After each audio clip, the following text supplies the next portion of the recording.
नमस्कार. नोकरी जाहिरात कट्टामध्ये आपलं सर्वांचं सहर्ष स्वागत आहे.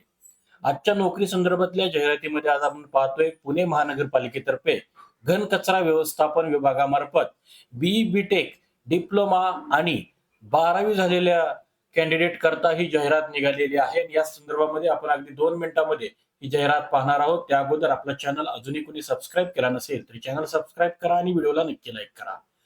तर बघा, कनिष्ठ अभियंता हे जे पद आहे याच्याकरता 29 पद आहेत आणि 50,000 रुपये प्रति महिना आपल्याला इथं वेतन आहे. प्रत्येक क्षेत्र कार्यालयात 2 लागणार आहेत. आरोग्य निरीक्षक याची सुद्धा 30 पद आहेत आणि 40,000 रुपये प्रति महिना इथं आपल्याला सॅलरी मिळणार आहे. या संदर्भातलं जे आपलं क्वालिफिकेशन आहे ते सुद्धा आपण पाहतोय, ज्याच्यामध्ये कनिष्ठ अभियंता या पदाकरता मान्यता प्राप्त विद्यापीठाची बी.टेक पदवी किंवा बीई पदवी in environmental engineering and technology, यासोबतच आरोग्य निरीक्षक या पदाकरता एचएससी उत्तीर्ण, स्वच्छता निरीक्षक पदविका उत्तीर्ण आणि शास्त्र शाखेच्या पदवीधारकास प्राधान्य दिलं जाईल. या संदर्भामध्ये आपल्याला उमेदवार महाराष्ट्र राज्यातील रहिवासी असावं व मराठी भाषेचे ज्ञान असणे आवश्यक आहे. उमेदवारांना मुलाखती स्वखरस्थाने उपस्थित राहायचं आहे आणि जॉब लोकेशन पुणे आहे.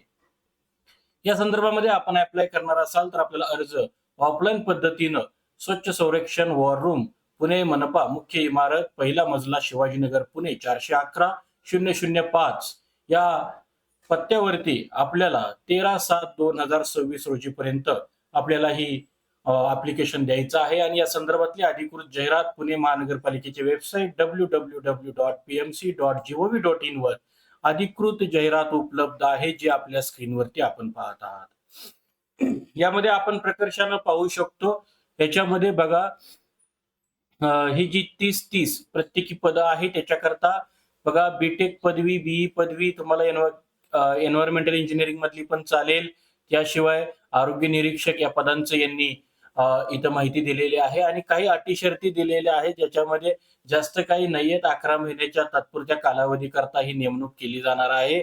आणि बघा, जो काही अर्ज करायचा आहे त्या अर्जाचे हे पण त्यांनी पत्ता सुद्धा दिलेला आहे. 29/6/2026 ते 13/7/2026 पर्यंत आपल्याला हा जो इथला अर्ज आहे सर्वेक्षण वॉर रूम तिथं आपल्याला द्यायचा आहे. आणि त्याच्यामध्ये सुट्टीचे कालावधी जे आहेत ते आपल्याला वगळायचे आहेत. यासोबतच आपल्याला मनपा कर्मचाऱ्यांना अनुज्ञेय असलेले कोणतेही लाभ मिळण्यास ते पात्र ठरणार नाहीत, असेही त्यांनी अट टाकलेली आहे. तर मित्रांनो, या संदर्भामध्ये आपल्याला अजून काही माहिती हवी असल्यास कमेंट बॉक्समध्ये नक्की कमेंट करा. धन्यवाद.